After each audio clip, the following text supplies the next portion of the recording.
अगर शिव महापुराण की कथा आपकी चित्त वृत्ति में अगर एक बार बैठ गई तो तुम्हें फिर दूसरे की सुनने की एक ललकता जो तुम्हारे भीतर है शंकर को पाने की वो बढ़ जाएगी। फिर तुम इधर उधर भटकोगे नहीं, शिव तत्व की ओर जाने का प्रयास करोगे, एक लोटा जल चढ़ाने का प्रयास करोगे, फिर तुम्हारा मन नहीं लगेगा, तुम्हारा चित्त नहीं लगेगा। यहाँ कई माताएं बैठी हैं जो रोज टीवी खोलकर बैठ जाती हैं, रोज मोबाइल पर कथा सुनती हैं, 5 मिनट 10 मिनट 15 मिनट आधा घंटा 1 घंटा रोज उनका नियम है कि मुझे कथा श्रवण करना, और कथा सुनने का फल मिलता भी है। बाबा कुबेर भंडारी के उस कुबेरेश्वर बाबा की एक आनंदमय कथा का रसतत्व तुमने श्रवण करना प्रारंभ करा है, उस दिन के बाद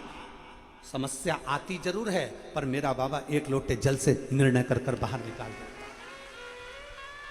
ऐसा नहीं कि दुख नहीं आएगा, ऐसा नहीं कि तकलीफ नहीं आएगी, कर्म का भोग तो भोगना पड़ेगा, कर्म का भोग मनुष्य को भोगना ही पड़ता है। ये कर्म का भोग तो सबको भोगना है, जो मृत्यु लोक में आया है उसको भोगना पड़ेगा। बस इतना याद रखो कि कर्म का भोग अर्थात समस्या, दुख, तकलीफ, कष्ट, बीमारी सब आएंगे पर आपका एक लोटा जल चढ़ाते चढ़ाते चढ़ाते चढ़ाते तुम्हें मालूम नहीं पड़ेगा कि तुम्हारी बीमारी कब चली गई, तुम्हें मालूम नहीं पड़ेगा कि तुम्हारा दुख कब चले गया, तुम्हें मालूम नहीं पड़ेगा कि तुम्हारा कष्ट कब चले गया, तुम्हारी तकलीफें कहाँ गई। नहीं, दिल पर हाथ रखकर विचार करना कि हमने जब से शिव पुराण सुनना चालू करी तब से हमारे जीवन में कितना बदलाव आया है,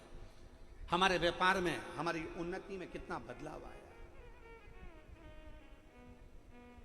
एक भरोसा अपने भीतर जागृत